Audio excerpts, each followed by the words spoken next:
One. Hello everyone and welcome to another episode of the Resurrected Winners You podcast. If you've never been here before, then welcome. Come on in and make yourself comfortable. We are a sort of video game club podcast, picking a couple of games each month and playing them to completion before reporting back here for a deep dive discussion, talking ins and outs about the game in question and discussing how we feel about the game, both through a modern lens as well as having a look at the game in the context of its release window.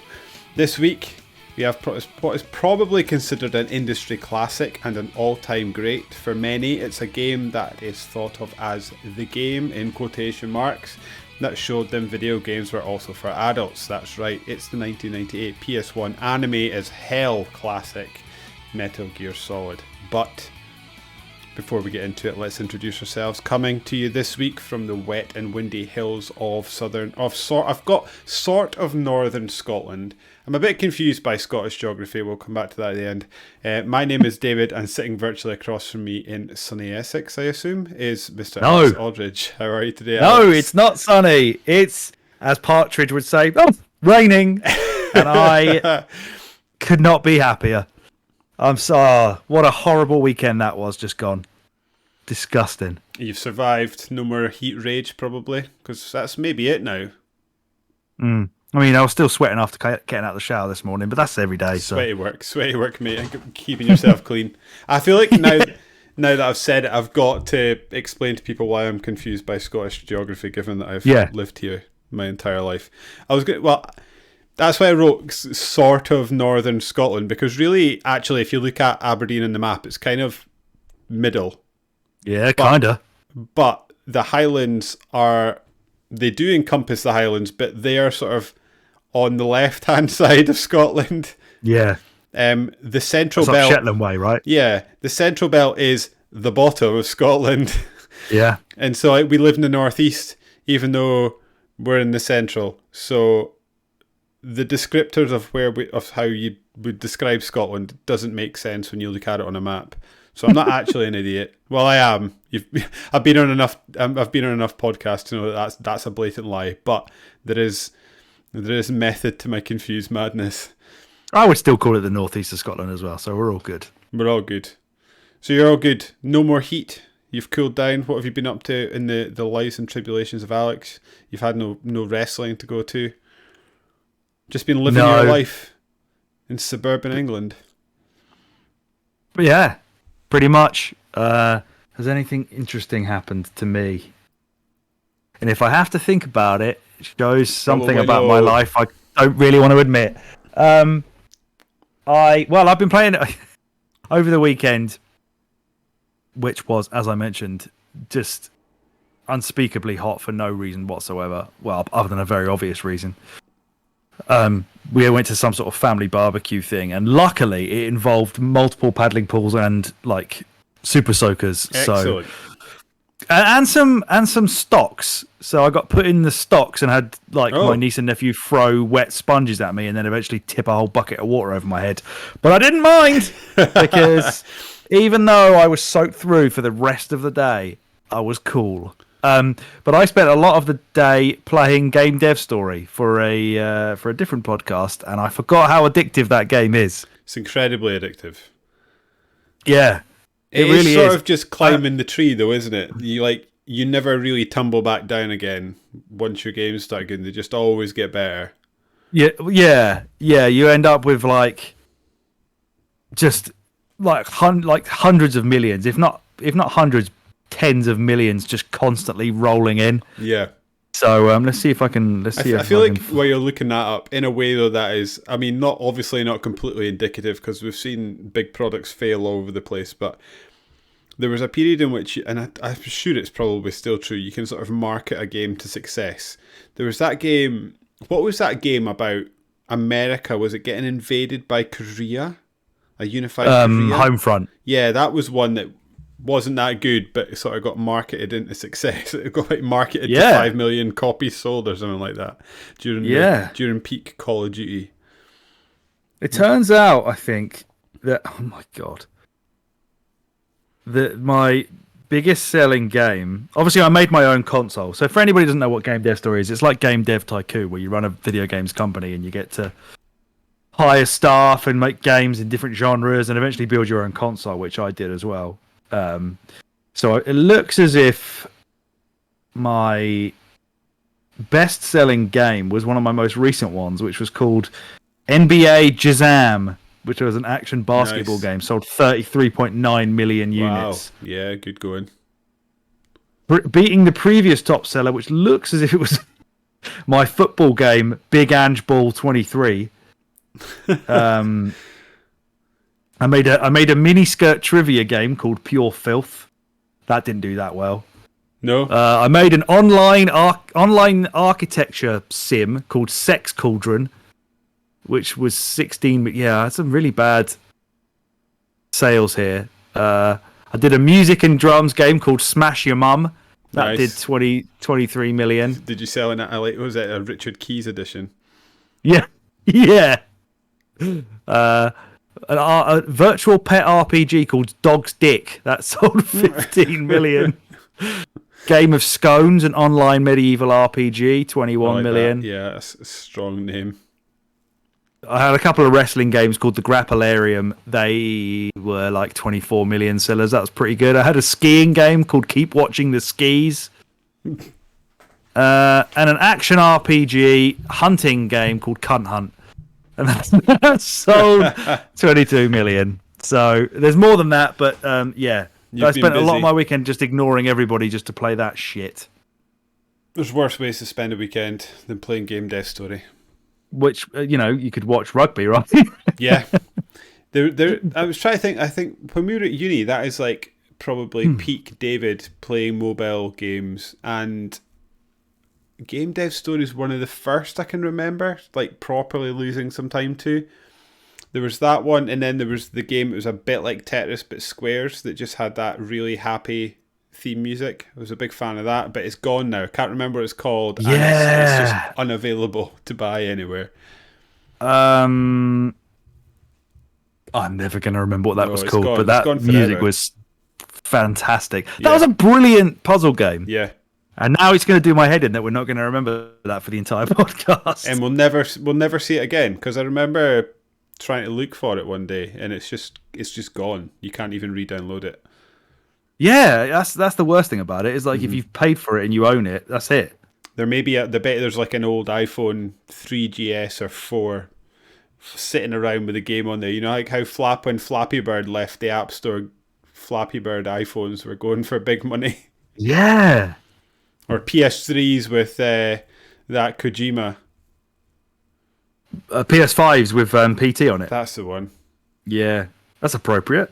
Yeah, appropriate for the game that we're doing today, which is, I did say, didn't I? Metal Gear Solid. Yeah, I did. And I, like, with a manic face for those watching on YouTube, I held up my copy for the audience, and then of course, if anybody wants to, if I can get it perfectly zoomed in here, you can see what Meryl's codec number is. I wonder if it's the same picture on the both of, because I also have the Twin Snakes, which I also played. Is it the same picture? Is it? No, slightly different.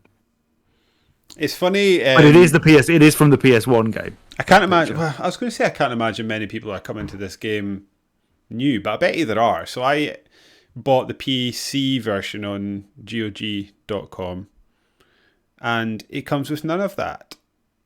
So basically, you've got to sort of Google things, and it still says when you're playing through the game, you'll get her code in the manual or on the back of on the CD case. That's what they say. Yes, and then on the Twin Snakes GameCube version, they say the back of the package, which is not helpful in any way whatsoever. No. Who's ever referred to a game box as a package? I like that more, though. I don't know, mate. I think I like that more because that fits in universe. It's like, apart from they're just randomly saying, look at the back of the CD case. At least the package sounds kind of... Yeah, I mean... Yeah, they obviously lent into that, though, didn't they? They love breaking the fourth wall in the game, which is probably a big reason why it made such a big wave. But there's a lack of subtlety for the fourth wall breaking in the Twin Snakes, because you know the bit where Psycho Mantis says like, put your controller on the floor, and I'll make it. I'll move it with my mind. I think they cut that out of the PC version. We'll get onto the trials and tribulations you had with that dickhead later on. But on the Twin Snakes version, when he says put the controller on the floor and leave it completely still, I'm going to move it with my mind. Snake actually looks at the camera and he goes like nods like, go on, do it. And he also looks at the camera when you're getting tortured by Revolver Ocelot, and he says, "Don't use auto fire because I'll know." Oh yeah, so he then does Snake that. again. He looks at the camera like, "Don't do it." So apparently, he shoots you in the head if it finds does he? out. He just does not game mess over. around. So he just shoots Snake straight in the face. Yeah. Yeah. Okay. Right. We're going to get to that. Sorry, I'm jumping ahead. No, you're right. You're right enough. Let's go. So let's give it a quick rundown quickly. Anyway, terrible sentences today. Brought to you by David. Metal Gear Solid is an action-adventure stealth video game which we all know, developed and published by Konami for the PlayStation in 1998. It was directed, produced and written by industry legend Hideo Kojima and was unveiled at the 1996 Tokyo Game Show and then shown off at different shows over the next couple of years. It showed up at the 1997 E3. And its Japanese was originally planned for late 1997 before being delayed to 1998. Players control the character Solid Snake, a soldier who infiltrates a nuclear weapons facility to neutralize a terrorist threat from a renegade special forces unit named Foxhound, who are planning to launch a nuclear strike on the USA. The story is told mainly through cutscenes and dialogue, with the majority of the gameplay being set around stealth action, interjected with various boss fights and shorter action sequences, which are, I'd say, of variable quality. Alex, this seems like a good starting point as any. What's your overall thoughts and feelings of the game? Positive, negative, things that jump out that you can remember that you like, things that maybe you didn't like so much. How's it aged? Lots and lots of questions and things to think about. That's a whole plate of questions. Well, the primary feeling I had for a lot of it, certainly the original and certainly for the first part of it, was I am fucking dreadful at this game. I actually wrote in my notes that I don't think I've ever game overed a game more frequently than that. It was basically was tripping you up. Is stealth just not your thing? I think it must not be. So it was basically every single scenario I would find a way to balls it up. Whether that was doing the stealth, like the very first bit, running into the middle bit and getting caught by the searchlights, and then trying to run away but pressing the crouch button to try and crouch behind a wall, but then as soon as you move, he then crawls along the floor and you just get shot. Yeah. Or trying to strangle somebody, but I must have moved the D-pad a little bit and I ended up throwing them, and then they would get up and shoot me, and then their mates would come. That was one that I consistently had problems with. You'd be like trying to go up behind someone and you'd be like pressing, well, it was X for me or whatever it is on your controller, square on a PlayStation, and it's just like grabbing the air, and then you just like flip them over your head out of nowhere, and then you're like, well, here comes the alarm. Yeah. It's so like needlessly precise you had to be in those bits. You have to be absolutely not moving, but they're also moving away from you, so you kind of have to like run and then let go of the direction and hope that you're close enough. I would get seen by cameras. I would get seen in the bit in the nuclear facility where you can't use your guns. I balls it up over and over and over again. I got more savvy as the game went on, and certainly by the time the GameCube version came around, I didn't find it anywhere near as much of a struggle. So for parity there, for those listening, I played the original on the PlayStation, well, the PS3 HD version, and then the Twin Snakes version on Dolphin, which I will talk about the problems with that later on as well. So if you got like, so when I was watching you play the GameCube version, like it looks significantly better, but it also looks very different. Like the character movement is quite clearly different. I even saw in many cases, it may have just been the parts I was watching you, but the camera angle sits at a different angle. Yeah, certainly not as... It seems does it handle as different as it looks? Yeah, it's built in the Metal Gear Solid 2 engine. Okay. Oh, of course. Yeah, actually, in hindsight, looks very like a Metal Gear Solid 2. Yeah, exactly. So it was developed by Silicon Knights and published by Konami. So they, I guess, were given license to use the Metal Gear Solid 2 engine and just sort of rebuilt the game in that. Wow. Which is why you can do the first-person aiming with your gun. It's why you can drag people into lockers. It's why you can do rolls, like forward rolls, by pressing. He's a lot more agile in that game. So it's definitely a lot easier to play. A lot of people, and again, we'll get into this more later on, but when I was growing up, this was the first Metal Gear game I played. What, the GameCube version? Yeah. Yeah, I think it was, and then I probably played 2 afterwards on the Xbox. But I remember I had 2 friends who were big, like, PlayStation guys, and I told them how much I enjoyed Twin Snakes, and they both just kept calling it like Mickey Mouse Metal Gear, and they absolutely hated it. And I just couldn't see why, because this was my first like introduction to the series, and I just thought it was fantastic. And I can see where the criticisms come from now, having played it. It is a lot easier. The tone is slightly different.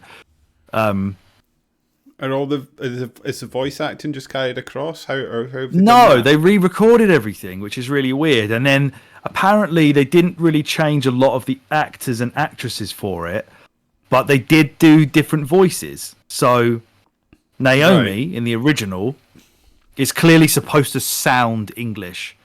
There are like big difference. I was just thinking like better compression in the GameCube or something. I didn't know, or worse, I don't know.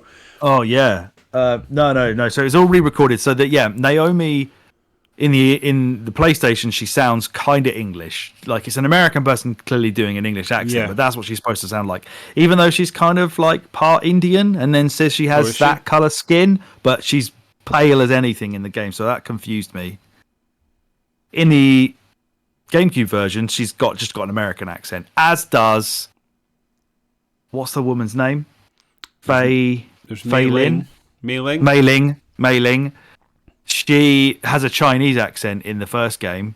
Same voice actress apparently, but in the second game, just full on American, because apparently they thought it didn't sound right for her to have that accent. So they just told her to stop doing it. Oh. So she just has an American accent. So that is an odd change for the voice acting. But the tone is changed because Twin Snakes was developed very much in a post-Matrix world, and all the cutscenes are redone, apparently under Kojima's supervision. So why people shit on them so much as if they've ruined the tone of the game, whether that's true or not, it's still Kojima who was overseeing all of this. Ultimately okayed it. But like, some of them are utterly ridiculous. For example, when you are fighting the Hind D, in the remake, Liquid Snake fires a rocket from the helicopter at Snake. Snake jumps, kicks off the rocket, backflips, shoots the helicopter in midair with his rocket launcher, while the one he kicked off of explodes behind him, and then he walks away from the explosion without looking. Yes. And when he fights Sniper Wolf for the second time, he stands up to shoot her. She shoots his sniper rifle out of his hand behind him. Then he has the laser pointer on his forehead. He backflips away from the laser sight, landing with like his heel or his toe, one of the some part of his foot on his sniper rifle, which flips up into the air over his head. He grabs it, does a 360 no scope, and fucking shoots her. It's so fucking stupid. So I can totally see how there is definitely like a serious tone to the first game. There's it's very proud of itself, whereas the remake adds a lot of silliness into it and a lot of bravado and Hollywood aspects to it that I can see would upset people who are just wanting this same thing over and over again. Now, I would advise those people to not take a video game that seriously, but then again, we've been talking about them on podcasts for just talking about enfants terribles in a terrible French accent every time they say that word. And then they're like talking about like nano machines. And if I'm remembering right, because I've just finished this game, part of the reason that they don't have to worry about the nano machines is because the batteries are going to run out on the nano machines. When did they say that? Right at the end, they're talking about. Oh, right, okay. Essentially, they were putting Snake in contact with people that are infected with nanomachines so that he could come out and then spread the virus of nanomachines. Red Fox die and kill them just by going near them. Yes. Yeah. But the batteries are going to die. Potentially going to die anyway, right? But Naomi just says, "Well, I'm not going to tell you when it's going to happen and kill you because no one knows when they're going to die. So you're just like everybody else. Go live your life, Snake. Go mush those wolves in the river." Yeah, pretty much. They say that she has changed the virus in some way. Yeah, but they don't know how or why. Yeah. So you don't know either, I guess, at the end, because she doesn't really give it away. That's true. Yeah, so you're right. You know, every game subsequently gets more and more ridiculous, and I think certainly Metal Gear 2 has that. Sense of goofiness about it that they sort of like retconned into this, which pissed a lot of people off. You finished. So I can see that. You finished Metal Gear 1 by having a shirtless fight with your twin brother on top of a mech, essentially. Now, in that scene, you've just had a fight with a Metal Gear robot that roars like a dinosaur. Yeah, that's in both the versions. It's called Rex. I could just imagine, like whenever whoever it is, I can't remember who built this. Was it the Pentagon who built it, or whoever it was who built that robot? I could just imagine like the site manager standing there, and like Billy comes in, and Billy's like, "The production's done on Metal Gear, boss." It's done, is it? Yes, boss. And you made it roar like a dinosaur? Yes, boss. Good. That was the most important part. But also, having done that, you obviously get knocked away by an explosion. He gets knocked out. He's fully clothed. Yep. He wakes up and his shirt is off. Now, I can only assume that Liquid decided to remove his shirt for him. Yep. Because he was also shirtless to make the last moments of their lives a little bit more skin orientated.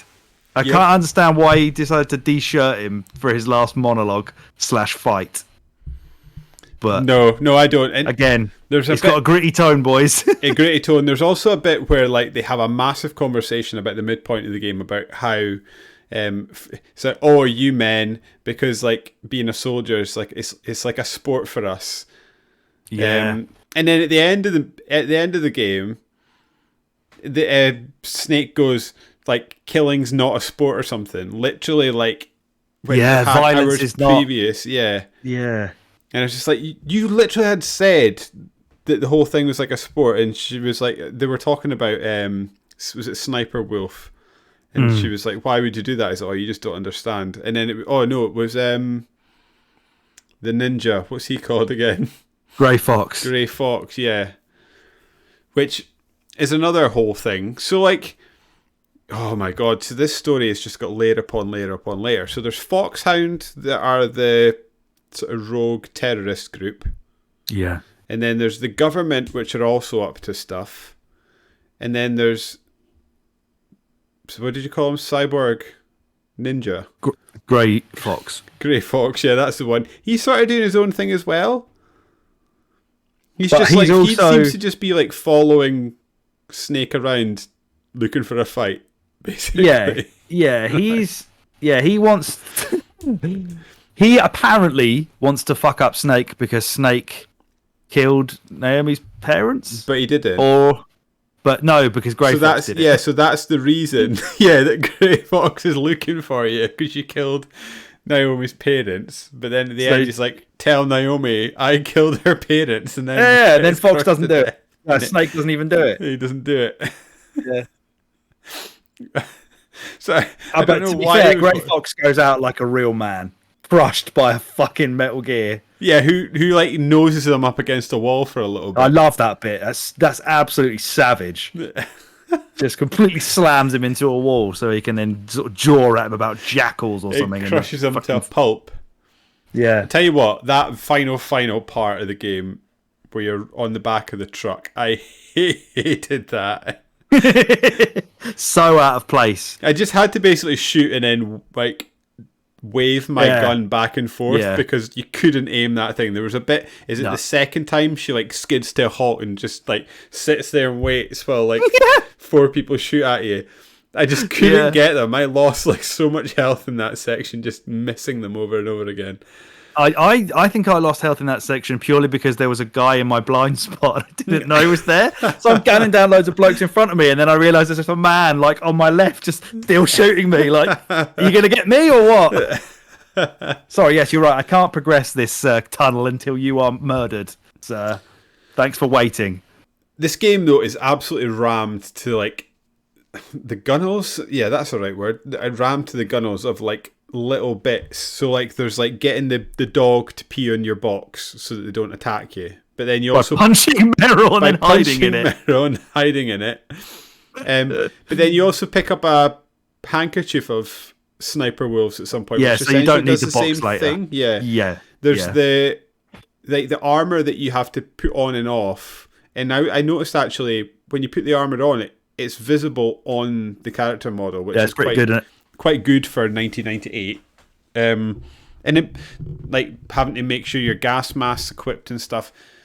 I do think though that Snake could have figured out how to put a gas mask on and pull a key card out of his pocket.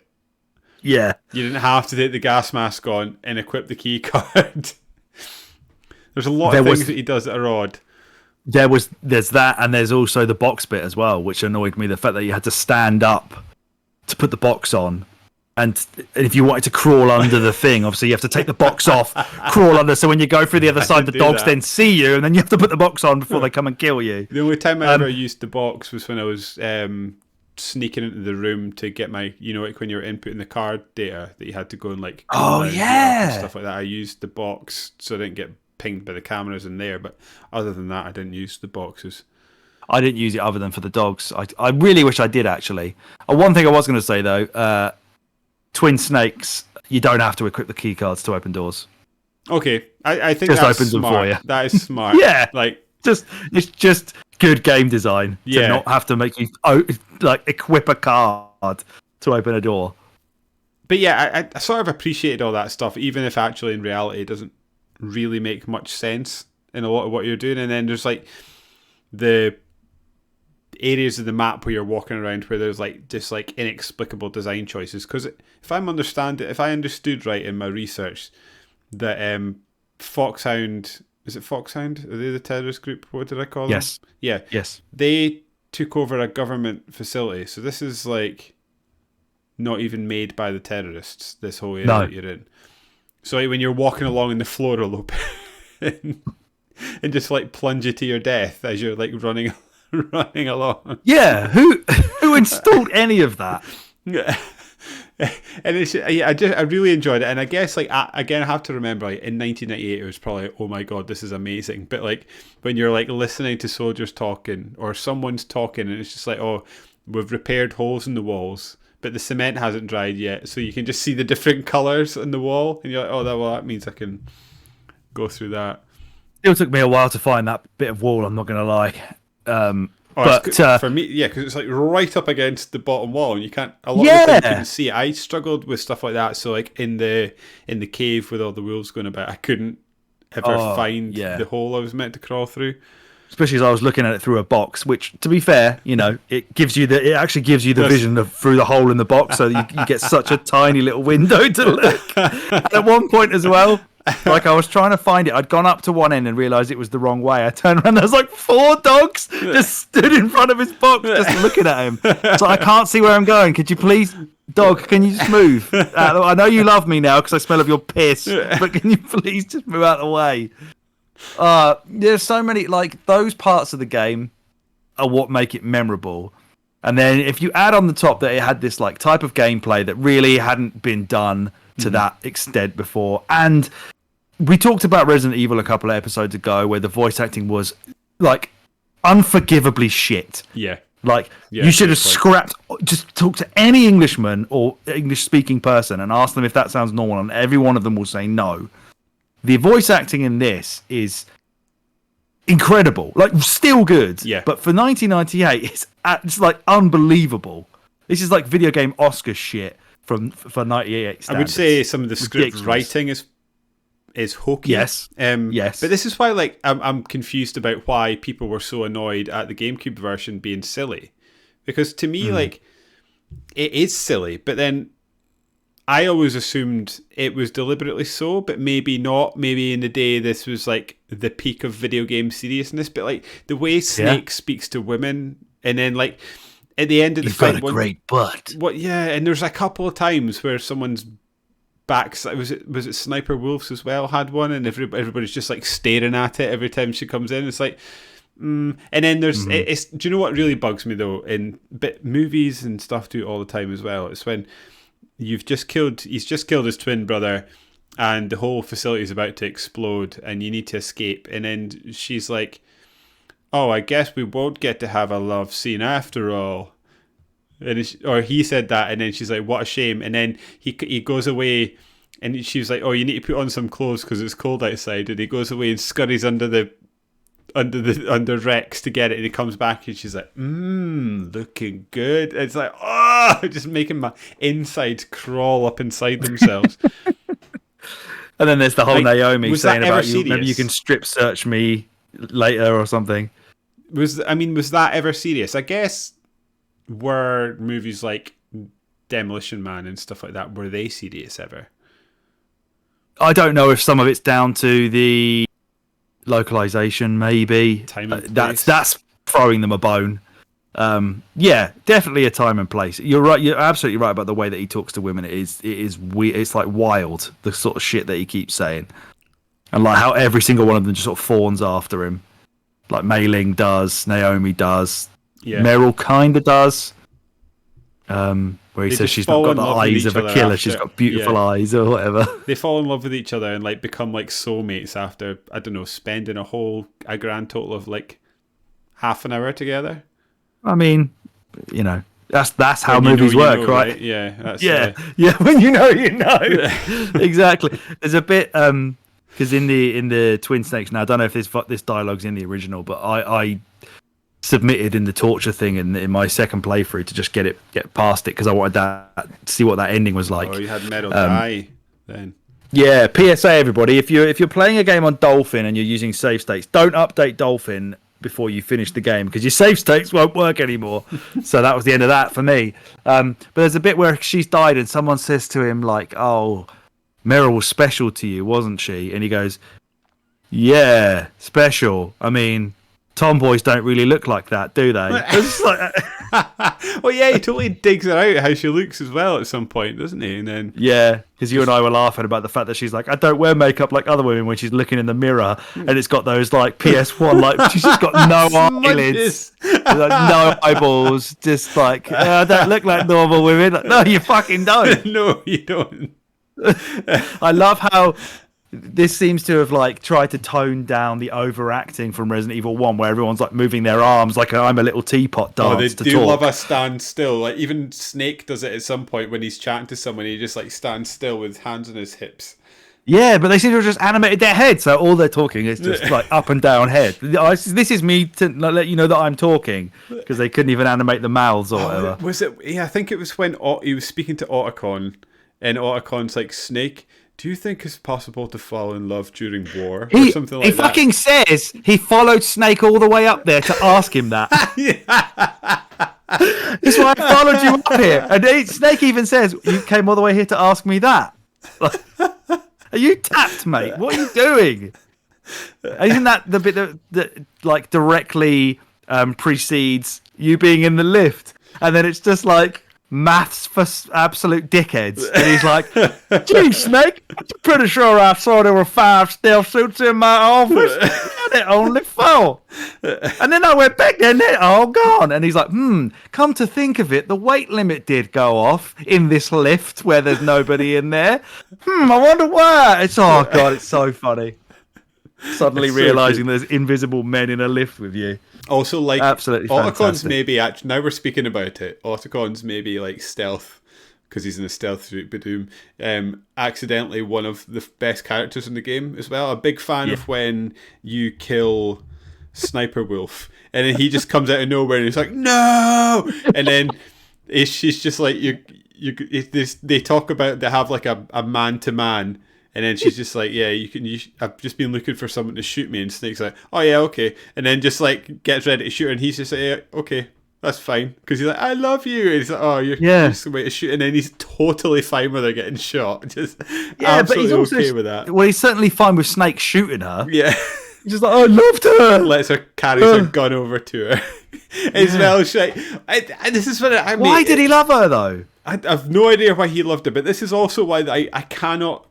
Like, we spoke about this before, a massive soft spot for like 90s movie and how like silly and bombastic they are. So like, this is not me knocking the game in any way. This is like, if anything, it makes it better for me. It's like, so he does that. He comes out saying, I love you. And then she turns around and goes like, I love you. And it turns out she's speaking to her gun, not him. Yeah. There's no way that this is not meant to be funny. There's no way. You're right, though. The fact that he's just suddenly arrived. Like, you could have shot her from behind in your stealth suit, but instead you had to have a quick fap before you came over a like decaying corpse. To ask about falling in love. I had to follow you up here to ask you that. And then when in his little stealth suit running after you as you're killing all these guys. I've just got to ask him if love can happen on a battlefield. Hurry, wait, Snake.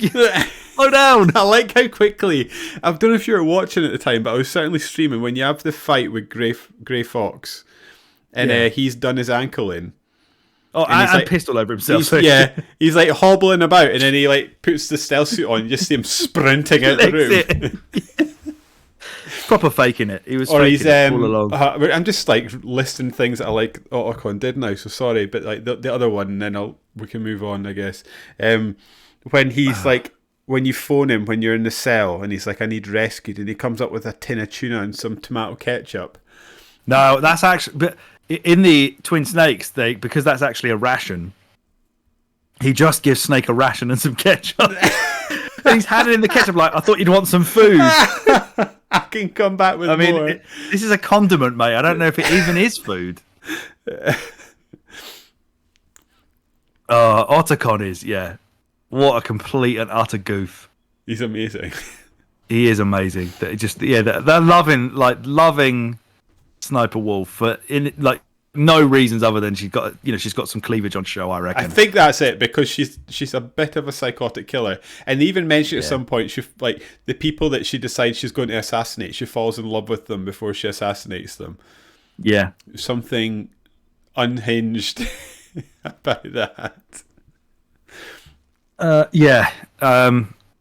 there's so many more things that are like, looking back on it, are ridiculous.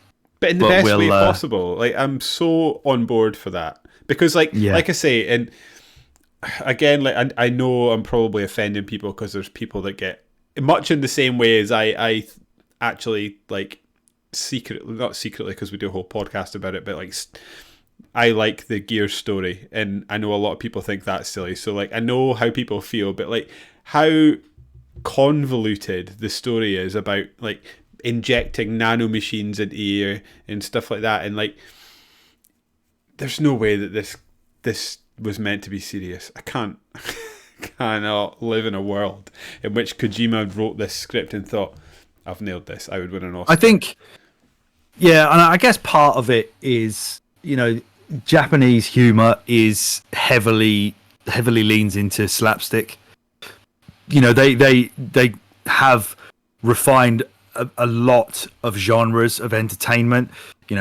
Certainly like animation and action, they do great horror, they do like lots of gritty shit, but their humor has always, like, to an outsider, can seem very like broad and low level humor, when it's a lot of it is just like people falling over or laughing at other people having horrible things happen to them. Takeshi's Castle and all that shit, right? I'm also well documented doing various podcasts over the years of being until I sort of sat and looked at it for long enough, being utterly baffled by the humor in Yakuza.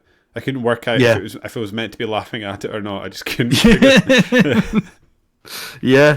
So I guess, it's so weird, isn't it, to think that Kojima basically mixed this like the massively convoluted, deep-reaching Cold War level, like nuclear arms race shit with, telling you to look at the back of a CD case or reading your memory card. Yeah. Like the guy is definitely different in the head, and this is like one of the purest, greatest Kojima creations in that it is a perfect encapsulation before things got too much, before everything just got too like unfathomable and like just overly obtuse or weird. This is like perfect for me, like level of Kojima, and I can see a lot of it from Snatcher. I played Snatcher for Sega Mania magazine on the Mega CD. Snatcher is a really cool video game. Is that another game? Is that one of his? Is it? I've never heard of that. I don't think it's kind of like a point and click adventure, really. But there's a lot of similarity in like the tone of that, and also in like the humor, the way that the main character talks about women, and every single woman like falls for him or he falls for them. The way that the humor kind of comes across as being like unintentional, but very, very funny to like Westerners, but also like this sort of gritty sci-fi. Like, I could see a lot of that carrying over, like the tendrils of that, like coming into something like Metal Gear Solid for Kojima. But I think both of us love this game. So yeah. Don't get us wrong, anybody listening. No, don't get us wrong. We're enjoying the not foibles of it, but like, the eccentricities of it. We enjoy that on a humorous level, but the game itself is like an astounding piece of work for a PlayStation 1 in 1998. Like, unbelievable what they did to this. Yeah, and I think, like you said, there are aspects of the game that I think are of mixed quality, but I think they're mixed quality because of their age and just because we're used to different things nowadays with the game. So, like, for the most part, I think this game is easily recommendable. You can recommend this game today, and it's going to hold up absolutely fine for the most part. There are, like I said, there are things that that were improved over the years. Like the camera angle was something I kind of got stuck with quite a lot, and I did find that I spent a lot of time staring at the radar rather than the actual screen. And I think if you're doing that, like much like with Batman Arkham Asylum, if you're not staring at what they've created for you a lot of the time, there needs to be something sort of a rejig for that. A lot of the action sequences are I find the shooting mechanics quite frustrating. Yes, I thought like even like with your pistol and is it your FAMAS? FAMAS.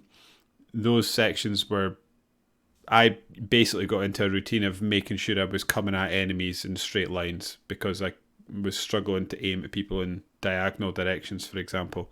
And then I really didn't get on with the switching of the angle, like the camera angles. So like when you were using your sniper rifle, it would switch you, and to get out of the sniper rifle view, you had to unequip the gun. That's right. Yeah. I found aspects of that quite frustrating in the sniper wolf fight.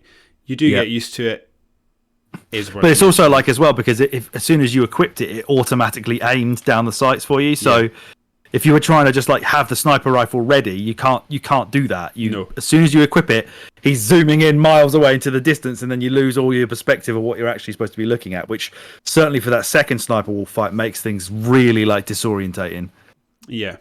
There's also a lot of things which I think in the moment I was like, what a waste of time, but actually if I think back to like 1998 and how I would have been playing the game, it probably works quite well, and I can see why they do it. So like for example, like a lot of the time the game wants you to sort of explore the area and figure out the puzzle on its own. So like obviously a lot of the time, and because it's 2023, it's too easy to look up a guide and see what you want to do. But the example that jumps to my mind is the section before you fight those people in the stealth suits on the lift, because you go up to the lift, it doesn't work, and then you try and go downstairs, and it lets you go downstairs for a while, and then the floor's gone, and he's like, damn it. That's the kind of thing I was like, why are you wasting my time making me go all the way down here to have to go all the way back up? But actually, you then have to start thinking, right, well, how do I work this through? And at the start of the game, it says, call people. So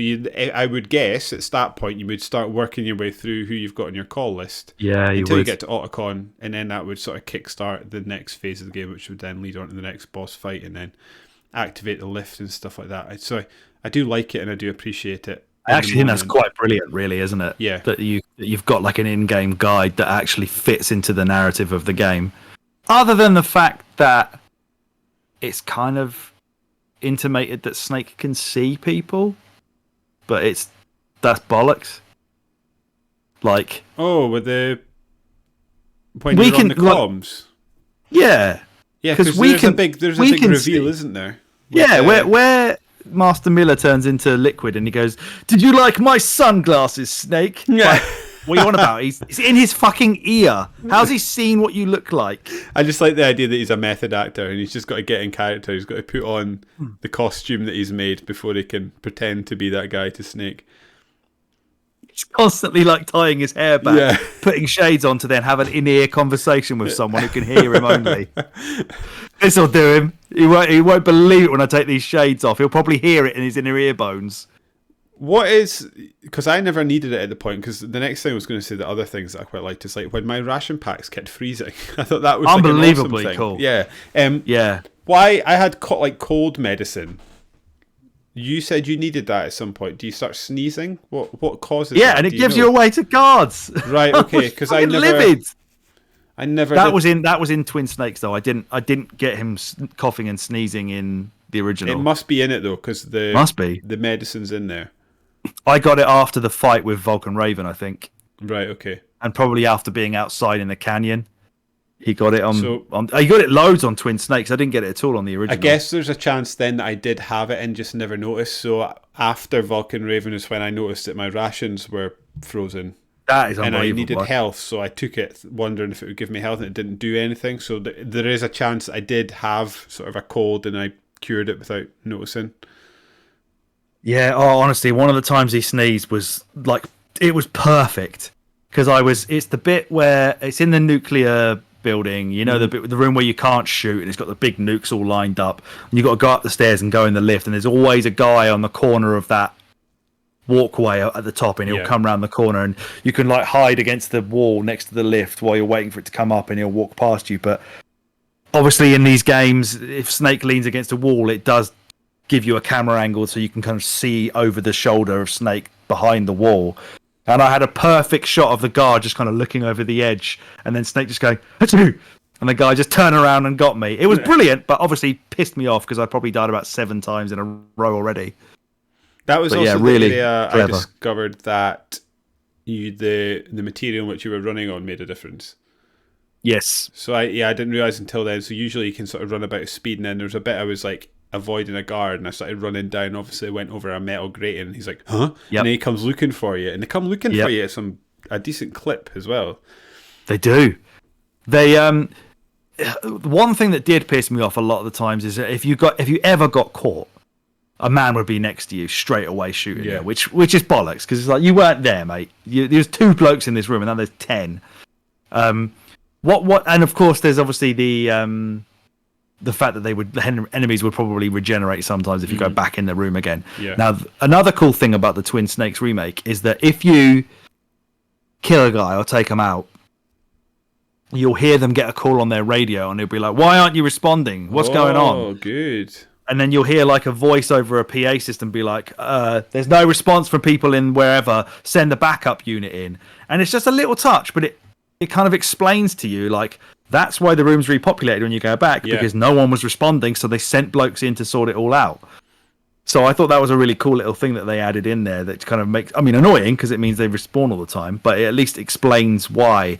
And I think that's got to be one of the things people love about this game and about Kojima is how much like sort of granular detail he thinks about what a video game is and how to explain video game shit. That's a great shout, because I think even in modern video games today, there's very often that things will happen, and then the answer to that is just video games, innit? Makes life easier. Exactly. It's like everything in this game he's thought about. Yeah. And he, like you're saying, even like regenerating enemies, he's obviously thought about what that means within the world and why that's happening. I think that's great. So good. Yeah. So good. there's something else I wanted to say, but I've kind of forgotten. So maybe we'll do this quick. I've been I was saying to Alex before we started recording, dreading the story, but let's do a quick story rundown. Yeah. And then we can sort of go through the different levels and areas of the game. It was going to be talking about backtracking is what I was going to ask you about, but we'll definitely come back to that bit. Yes, we will. Okay, so it's 2005. Is it? No. It's set in 2005? No, it's not. It may be set in 2005. Really? Let me read this and then we'll find out. Okay. In 2005, renegade genetically enhanced Special Forces Unit Foxhound seizes control of a remote island in Alaska's Fox Archipelago, codenamed Shadow Moses. Is that where we are? Yeah. Right, okay. Cut that out. Just making sure that I'd had the right bit of plot there. In 2005, renegade genetically enhanced Special Forces Unit Foxhound seizes control of a remote island in Alaska's Fox Archipelago named Shadow Moses, which houses a nuclear weapons disposal facility. Foxhound threatens to use the nuclear-capable Mecha Metal Gear Rex being secretly tested at the Foxhound facility against the US government if they do not receive the remains of Big Boss and a ransom of $1 billion within 24 hours. Solid Snake is forced out of retirement by Colonel Roy Campbell to infiltrate the island and neutralize the threat. Snake enters the facility via an air vent and locates the first hostage, DARPA Chief Donald Anderson. Anderson reveals that the Metal Gear Rex can be deactivated with a secret detonation override code, but dies of a heart attack, apparently. Or so we think. Mm-hmm. So we think it's Donald Anderson as well. Yeah. Colonel Campbell's niece, Meryl Silverborough, Yeah. held hostage in a neighbouring cell, helps Snake escape. Snake locates another hostage, Arms Tech President Kenneth Baker, but is confronted by Foxhound member Revolver Ocelot.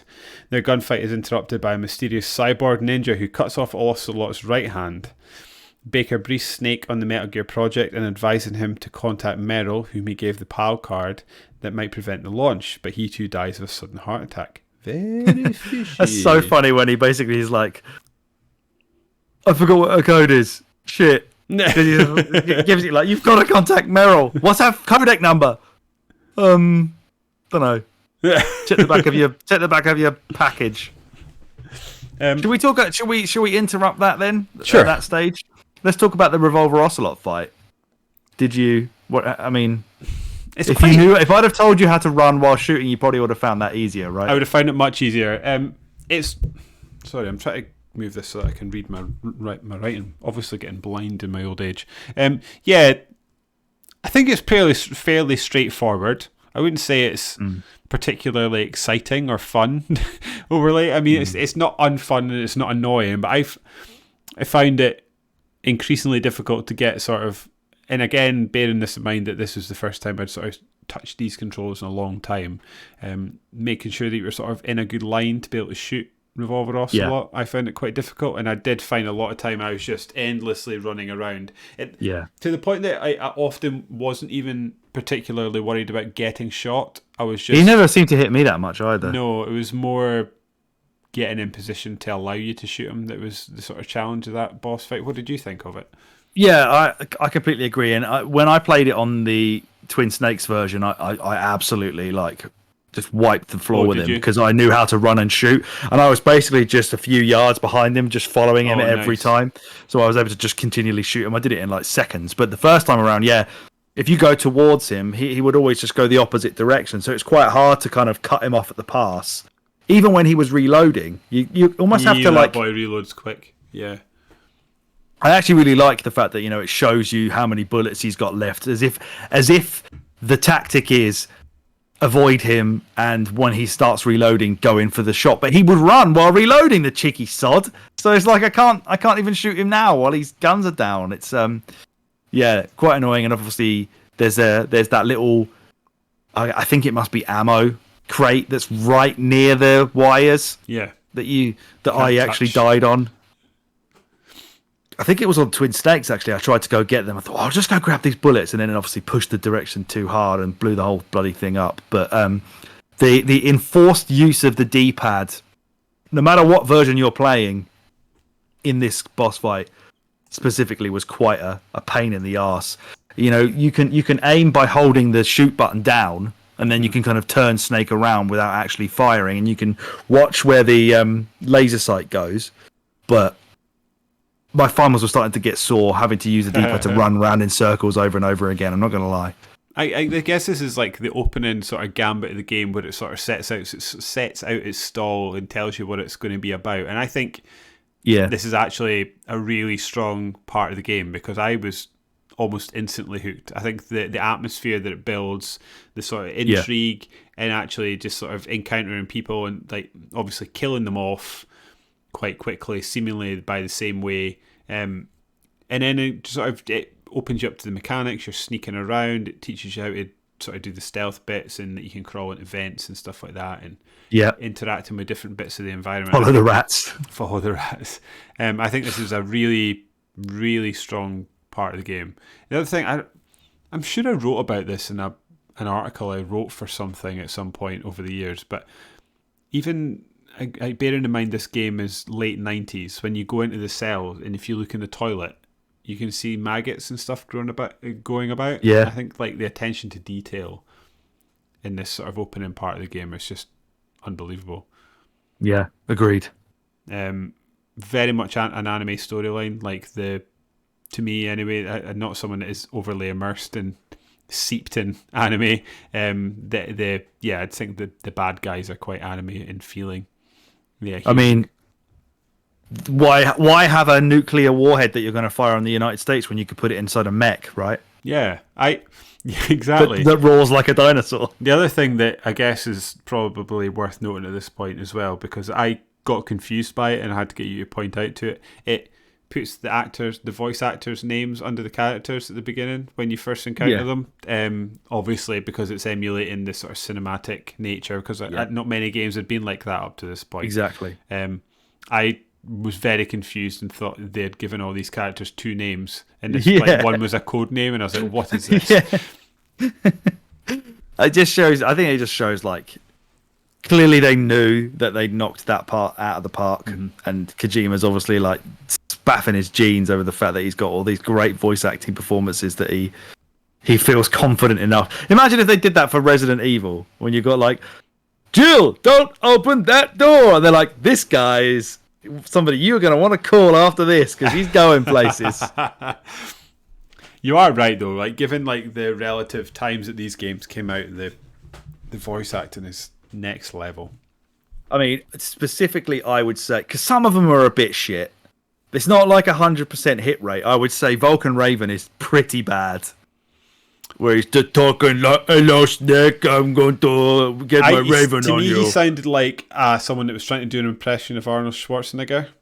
A little bit, yeah, but poorly. The only caveat to that is I actually think his voice doesn't work, and it doesn't work, and it doesn't work, and then in his death scene it works. Oh, his death scene is just glorious, which makes me think that the casting call they did was the script was on his death scene, because that fitted and was great. The rest of the time it just sounded like a dude trying to do a it's like a slow talking meathead, voice, isn't it? But talking that as well, I didn't think Deep Throat. Which is the worst code name I've ever heard. It sounds like a bad porn movie. But why did the guy from the Watergate call himself that? I don't know. Because he's the one who leaked Nixon's like nefarious deeds, isn't it? Like in a car park or something. Oh, right, okay. Is that where they've got this from? Yeah, I think they say it in the game, because Snake's like, Deep Throat, the guy from the Watergate scandal, or something. Ah, right, okay. But you're right, his voice is a bit odd as well. But I would say I don't think his voice matches his race. No. Yeah, I completely agree with that. I would say definitely David Hayter as a Solid Snake, obviously awesome. Iconic. Yeah. Colonel Campbell is brilliant as well. Yes, so good. And Mantis is pretty good. Liquid's a little bit like snarling, sort of Bond villain shit, isn't he? But I guess that's how they wanted him to be. But specifically, the Colonel and Snake are like excellent, genuinely excellent voice acting performances. Obviously David Hayter's had a pretty good career. Do you know what the Colonel went? He ended up in Bloodstained, right? Yeah. So phoning it in, for the fun. Did you know if the Colonel went on to do anything? Oh yeah, oh my god. Oh, he writes screenplays. He wrote screenplays for X-Men, X-Men 2, and Watchmen. Oh, excellent. Yeah, he has had a good career in his own right then. He was also in X-Men as well as a museum cop. Yes. Oh, hello, he's been in Yakuza Like a Dragon, but of course I don't listen to it in the English. I listen to the Japanese, so I wouldn't know. Trying to see if he's been in anything like acting-wise that's have any significance to anyone. He's in Dragon Age Inquisition. He's been in a lot of Star Wars games. Oh yeah, he's in Eternal Darkness. Been in some Spider-Man animated shows. No, not really. Not really, just like a voice actor seems to be. Sorry, derailed that. Carry on. Who was that you were talking about? David Hayter. Okay, so I've had a look at Paul Eiding, who played Colonel Roy Campbell. Yeah. He's done a lot. He's been in Ben 10 and stuff like that, so he's done a lot. He's a sort of quite a famous voice actor. The Jetsons, he was in Smurfs. Oh, okay. Amazing. So he's got a fairly decent voice actor career. Surely he was Papa Smurf in the Smurfs, right? He must have been some old Smurf. The Smurfs. I've lost it now. Oh, it was just additional voices. Oh, right, okay. He's been in films: Fist, Personals, Madhouse, American Zombie, and The Submarine Kid. But I'm not really never heard of any of those. On those. But decent career. But he seems to be best known for that. But as I say, like that opening area is a good sort of taster of what the game's got to come. So over codec, Merrill agrees to meet Snake in the Warhead disposal area on the condition that Snake contacts Metal Gear's designer, Dr. Hal Otacon Emmerich. En route, Snake receives an anonymous codec calling from someone calling themselves Deep Throat, warning him of a tank ambush. Snake fends off the attack from Vulcan Raven and proceeds to the rendezvous where he locates Otacon. The ninja reappears and Snake realizes it's his former ally Grey Fox, believed dead. Devastated over learning Rex's true intentions, Otacon agrees to aid Snake remotely, using special camouflage to procure information and supplies. Which I guess... Tank fight, right? What do you think to that? Fine. That's fiddly as hell, right? Trying to get that really fucking grenade in there. Yeah, so this is again, like, it's probably something that's going to pop up time and time again as we discuss the bosses, so I don't know whether to bring it up, but like, aiming the grenades was incredibly fiddly. You just have to sort of run and kind of point him at it and hope. But much like a lot of the Metal Gear bosses, when you score direct hits, they go down quick. It's not an overly long fight. It was sort of over before I'd kind of realised it started. It's quite fun just putting you up against a tank. Yeah, I love how this game puts you against like tanks and helicopters and mech suits and stuff. Yeah. What did you think of it? Yeah, much like you, it was just kind of like trying to run around in circles around a tank. Just trying to lob a grenade into a tiny hole is a little bit fiddly. I definitely preferred the Grey Fox fight afterwards. I love the preceding cutscene to that where he's just sliced up that corridor full of goons and you're just walking over corpses. There's just blood all over the walls, like so badass. And his fight he's like the Predator. That's what to me he felt like. Certainly has that aura about him, doesn't he? Especially as well as you go around the corner and he's got like there's an enemy dead on the end of his sword, just like apparently in the air, and then you're right. That's he's the first enemy that I think you see coming, and because they obviously like foreshadow him quite a lot in the run up to that. He feels quite scary, and you feel quite unsure about fighting him because he has been just tearing fools left and right. And I enjoy that. He makes it easier by not using any of his weapons and saying he just wants to have hand-to-hand combat. Yeah. The fight is fun as well. It's probably one of the up to this point. Certainly, it's probably one of the more fun boss fights. Yeah, just kind of running around and having a punch up with a bloke. Yeah. In a ninja suit, but I don't remember too much about the original. In the remake, you can both completely fuck that lab up by like smashing the glass and knocking over really cool. All, like destroying all the. Yeah, I don't know if that's in the original, is it? Little bits, so like you can. There's a couple of times where Grey Fox would swing a punch at me and miss, and then smash a window, which was quite cool. But yeah, it's obviously not massive detail. Mm-hmm. It seems like they've nice. There's a PlayStation in there as well, plugged in, and then in the GameCube version, there's a GameCube. Yeah, where the PlayStation is replaced with the GameCube, which is quite cool. And random Yoshi and Mario toys on the thing, and people again say, "Oh, that's dumb because it's breaks the tone." It's like the dude walks around saying, "Are you an otaku too? I'm a guy who likes Japanimation. That's what I am." Like that's the exact kind of man who would have a Mario and Yoshi toy on his desk at work. How is that not? Yeah, because he became correct? Otacon became a doctor because he wanted a scientist. Sorry, because he wanted to make mechs that he saw in a cartoon. And Snake's like, which I think is clips from the game Police Noughts, which is the sequel to Snatcher on like PlayStation. Oh. I'm almost certain that's what that clip is of. That could be bollocks though. He is gaming's auteur, isn't he? Good old. He certainly is. Good old Kojima. Yep. Moving on from there, Snake meets Meryl and receives the PAL card, which I kept, every time I saw PAL card, I kept thinking like regions of video games. Still am reading it right now, yeah. Yeah. As they head for the underground base, Meryl is possessed by psychic Psycho Mantis and pulls her gun out on Snake. He disarms her and defeats Mantis, who informs Snake that he has a large place in her. He's got a large place in her heart. How sweet! Tell everybody why they shouldn't do the Mantis fight on the PC version. Oh my goodness! So how the Mantis fight goes in, if I remember correctly, on PS1, is you take your controller and you plug it into the second port, and he can't read your thoughts. Because basically, the idea behind this fight, if you've not done it, is that the game reads your inputs and sort of blocks you from being able to attack Psycho Mantis properly. Yeah. So by changing ports, the idea is that he can no longer read your thoughts, so you can then attack him and do damage to him. Which, how did they push the player towards? I think if you call Campbell, he tells you. Right. Okay.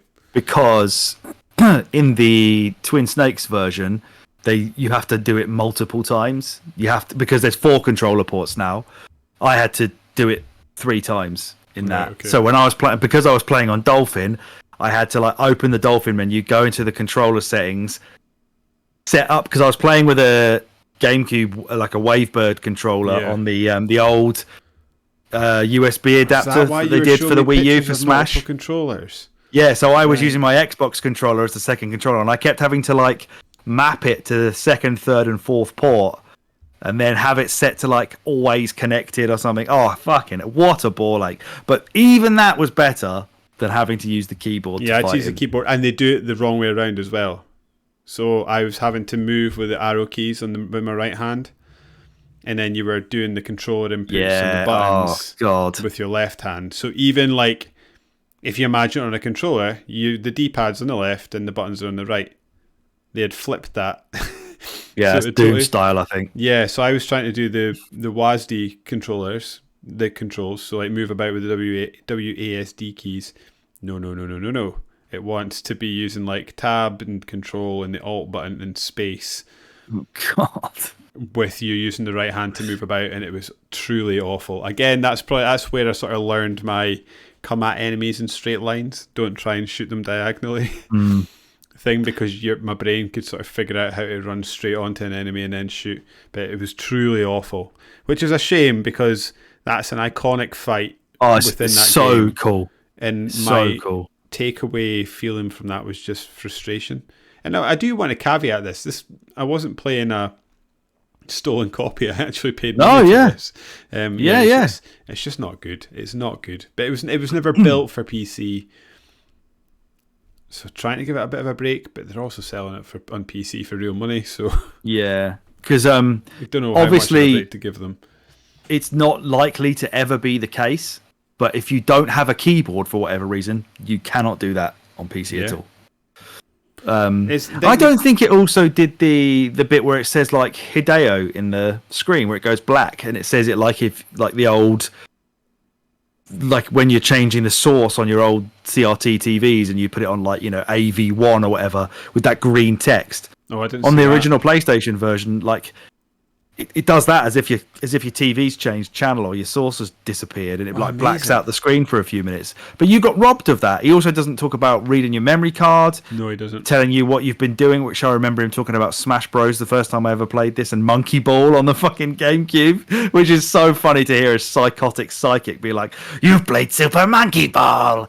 But the fact that they don't even have that in the PC version is such shit.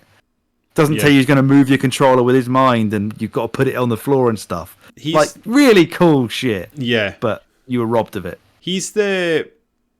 I guess not that it's manifestly important, but he's the first enemy, I think, that like boss fight that I had played that felt sinister. Like obviously Deep Throat felt like he was like action, almost Predator sort of scary. But whereas like the sort of cutscene they have where he's controlling Meryl, so good. It is like it's unsettling in a way that a lot of the rest of the game is not, and it's just lots of jump cuts, lots of weird like sort of 45-degree angles for the camera, him sort of flashing in and out like he's like a puppeteer behind her, and Snake's even like, "Who the fuck is that?" Well, she's trying to ask him to have sex with him. He's like, "Hey, what's your dad doing in the room, eh?" So yeah, I really enjoyed parents that. Are out of town. Yeah, really, really good. Probably my. If I didn't have to mess about with the keyboard and stuff, he's probably my favorite boss in the game. So like if I'm like talking about back in the day, my favorite probably is him. I think he does also look fucked up in the Twin Snakes as well when he takes his mask off, rather than just a slightly, a normal bloke with a couple of staples in his lips. I did say that in the original. Was it Meryl that was like, "Oh my god"? Yeah, she's so grossed out. Yeah, by him, he kind of just looks like you, Meryl. Yeah. You've just been like, I've just been Snake's just been in the bathroom ripping Meryl a new one about her not wearing makeup and stuff, and then she's grossed out by his face when he's just got the same shadowy eyes as she does. He obviously, when he's revealing his backstory, it's kind of fucked up that it's about his parents and his dad and whatever. He read his dad's mind, and his dad obviously hated him because his mum died in childbirth, and he thought his dad was going to want to kill him. Really interesting point that he says, like when he's read Snake's mind, that he sort of says, like, compared to you, I'm basically an angel. Like, you are truly like fucked up. Yeah, which is such a weird thing to then have to like take over that guy again and be the guy that is apparently worse than the worst guy you've met up to this point. And then within a few seconds of that, Meryl's like really upset, and Snake's just like, "If you're gonna fucking cry, I'm gonna leave you here. Yeah, pull your knickers up and get me a cup of tea." So just like you just kind of feel like, I'm not sure I like this bloke anymore. Yeah. But really cool. Yeah, all of that is fucking awesome. In the GameCube version, there's loads of paintings on the wall behind Mantis, and they do like Evil Dead 2 start like laughing and going like crazy. Amazing. And one of them's Kojima, which is quite funny. That's good. And for some reason, like he obviously as a mind trick pretends he's like shooting fireballs at Snake and like burning the whole room, and Snake has to suddenly realize he's not actually on fire. But one of the paintings, the painting next to Kojima, like gets set on fire, and the guy in the painting's face melts off, and Kojima's painting like looks at the dude like, Jesus Christ! It's so cool. Like that people really think good. these cutscenes are shit, but look that up because it is mad. Like how different it is and how much they played with it, and obviously Kojima put his own face in there. Very cool. That's really good. Yeah. Talking about iconic bosses, though, I think the other big, maybe you disagree, but the other iconic boss is up almost instantly next after a very, very short area. So After you kill Psycho Mantis, you then move to the underground passageway. You negotiate a few wolves. It turns out that the wolves really like Meryl. Not Snake, who's a self-described musher. Yeah, that's another. He's meant to be the dog guy. He's a genetically engineered super soldier that has no parents, but I like the occasional mushing on a weekend with the huskies. That's a weird hobby for them to go to, isn't it? And very convenient to be like, yeah, these wolves, I'm cool with that. I do this all the time. Yeah. So after they reach the underground passageway, Sniper Wolf ambushes them. She wounds Meryl and after a short boss fight, captures Snake. What did you think of this boss fight?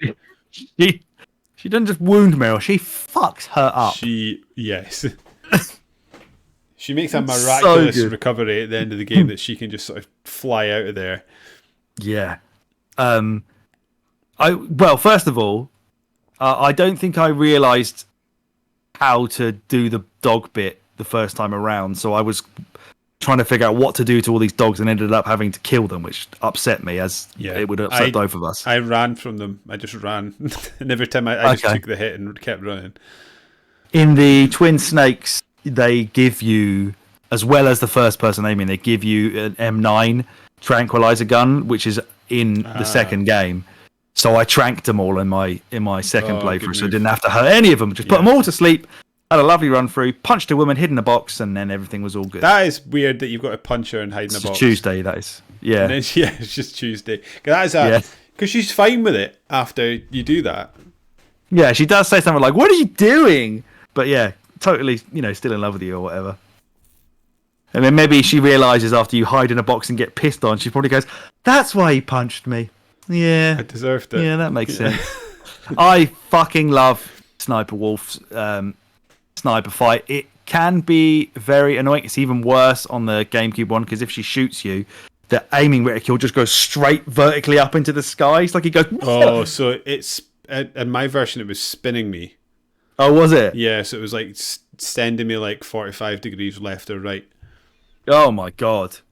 Once you... Yeah, it's also funny, you talked about it earlier, and we haven't really mentioned it yet, but this is the first real bit of backtracking where it's like, you better go get a sniper rifle, and you go back to the old B2, which now has dudes in it.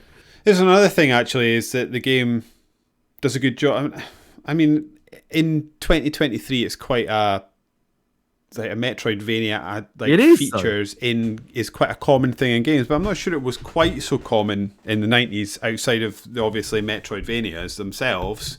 It's to sort of telegraph areas of the map that you can't get access to until later in the game, and then asking you to come back and look at it again.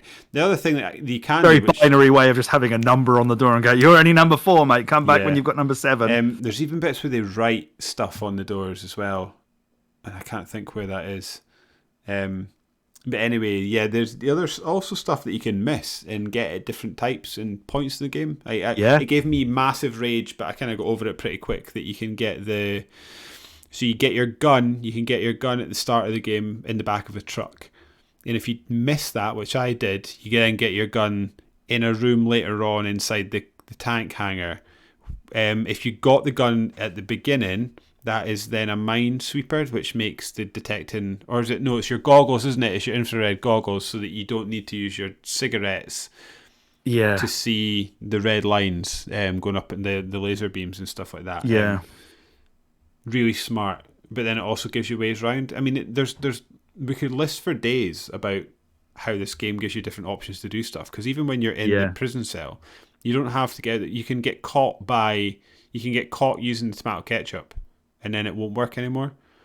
So at that point, you've then got to wait till he runs off to go to the toilet and hide under the bed.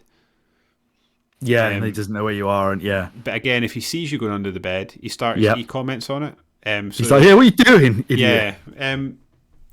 So anyway, really, really good. I can't remember what sent me off. Oh, we were talking about the backtracking, weren't we? Probably the first time it makes you do it, and then you've got to come all the way back. The other thing I liked about it's so good. You have to just leave Meryl lying in an alleyway, bleeding out. Well, I'm just going to go get a sniper rifle because your uncle says so. I also like in that section as well how Meryl is like super proud of herself that she manages to get round the mines that are there just before she gets shot. And if you're Snake, you can just lie on the ground and pick them up, pick them up, or use your infrared and just walk in a straight line. Pretty much, yeah. You don't even stand on them anyway. I don't remember games sort of this again, one of my favourite.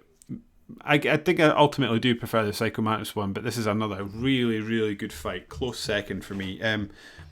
Doing things like when you're outside being able to see her breath, and that's sort of how you locate her. Yep. Great. So good. Got to see, like, she's going to turn that side of the pillar. It's actually quite interesting to think about the fact that other than the backtracking and the very sort of baseline level of this is a stealth action game.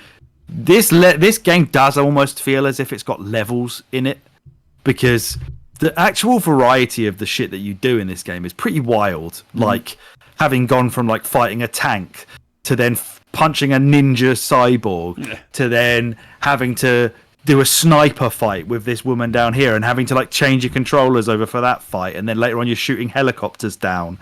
Like, there's so many different things this game asks you to do, just like neat little tricks that it keeps throwing at you to keep things fresh in a way that like it's still fit around basically being in a very short area in a very linear progression from tank hangar, nuclear building, comms tower, facility, and then over. When I was going back and forth, totally agree with that, because when I was going back and forth during the various bits of backtracking the game wants you to do, you do realise there's a lot of backtracking, but you can get from one end of where the game starts to the other pretty quickly.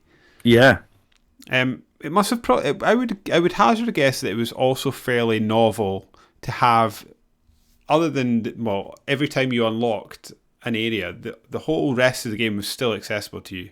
Like you're saying, there's in levels, but the whole thing sort of just opened up and just became this one map that you had to use. And even at the end, I suspect, like, I think it was you that put this into my head, so I'm stealing what you said, but like the big amount of backtracking you've got to do with the cards at the end is to give them time to do some story exposition. But and then it makes sense of like you're looking for the 3 keys, but it all comes like along with the double crossing where they're just making you do it so that they can launch the thing. But it's still that part I found the worst bit of backtracking, where you just have to run back and stand still and wait for a key to go blue. Especially the bit where there's that one enemy in the Metal Gear room that you always had to wait and shoot. Because I just used my sniper rifle on him eventually because I was getting caught by him all the time. And then loads of mates come in with like FAMASs and bullet shields and stuff, riot shields. So you enjoyed the sniper wolf fight, and I just think it's such a cool idea to have a sniper battle. She's another example of like a quite an interesting, fun character as well. She's just a little bit nuts. In an unsettling way that is makes her quite scary. Like when she says she's coming back for you, that sort of has that. I don't know. I just felt like I was like, oh no, she's coming back because she's going to get me. Well, because she's basically fine immediately after the fight as well, isn't she? You kind of take her out and then you try and walk through a door and she's just right behind you again. Totally fine. Chatting shit, getting you arrested and put in a torture machine. The torture machine, which I guess is what you're about to get onto. That's where we're getting to next. So, like I say, Sniper Wolf ambushes them, wounds Meryl, captures Snake. Liquid, you then move on to a cutscene where you're in this torture chamber where Liquid confirms Snake's suspicion that they are twin brothers. After being tortured by Ocelot, Snake is confused to discover Anderson's body in his cell, seemingly having been dead for days. We've spoken. Is there anything else you want to add to sort of the escape section? We've kind of covered it, I think. Did you give up in the torture, or did you go ahead and try and so I beat it? Was going to do what you said because I was on a time limit, but also realised that if I gave up, Meryl would die, and I was like, the real ending feels like Meryl survives. So I put myself through it. It's interesting. It's fun, but it's not fun. Yeah, because that one, but it's novel. Yeah, it's like another thing of what I was saying, like just the variety they chuck at you. But if you die in that, you do not get reloaded in that room. As he says to you, there's no continues, my friend. So what happens? That will put you back to the last time you've saved it. And if you think about that, you've basically got a window of time to save that from when you've shot Sniper Wolf. You basically walk down the alleyway and then Mei Ling tells you to save. She goes, does she? Yeah, in my game she was like, I don't know about you, but this feels weird. I think you should maybe save. She didn't do that in mine. That's very cool. Yeah. Well, there you go. That at least, that points you towards the fact that if you don't, you're going to regret it. Yeah. Oh, wow. Oh, I never clicked that that's what he was going to do. But that is funny that, when I played it the second time around and I wanted to see the opposite ending. Because the reward you get for submitting in the torture for the second playthrough is in like a stealth camouflage. So you can just be invisible. Like, that's way better than infinite ammo. So I just thought it was really funny that I just immediately gave up before he's even turned the machine on. He just starts like, here we go. I give up. You win. What does he say to you? Because like when I didn't give up, he's like, oh yeah, I can tell you're from the same, you're related to Liquid. Big Boss. Yeah. Yeah. Oh, right. Yeah. Sorry, with Liquid. Yeah. He basically just sort of says, right, the girl's mine then. This is on you, buddy, sort of thing. And then like you have to apologise to the Colonel, be like, yeah, sorry. And it's so funny because it kind of like plays out. It's almost like I did everything I could, but I had no chance to save her. Whereas in reality, I just went, nope, you win. Kill the girl. Just take her. Yeah, I'm hungry for some ketchup. Get on with it. I just had, as you were speaking there, I had a quick read through the next section. So I think this is important to bring up the bomb that gets hidden in your clothes. Fuck it. Yeah, brilliant. Oh my goodness, so good. And then it just counts down and you don't know it's there. Yeah. It's so Can you good. hear it ticking away? Oh, I didn't. I think there's probably an audio cue. There must be a clue of some kind. Yeah. I know. Apparently, if it gets near down, Campbell will give you a phone and maybe nudge you towards it. Okay. So another excellent, because they obviously fully expected Snake to escape, so he just hid a bomb in his clothes. Yeah, so clever. So as we've discussed, Snake escapes from his cell with the help of Otacon and makes his way up the communications tower and fends off a Hind D helicopter attack from Liquid. What do you think of this boss fight? I enjoyed it. It's not too difficult.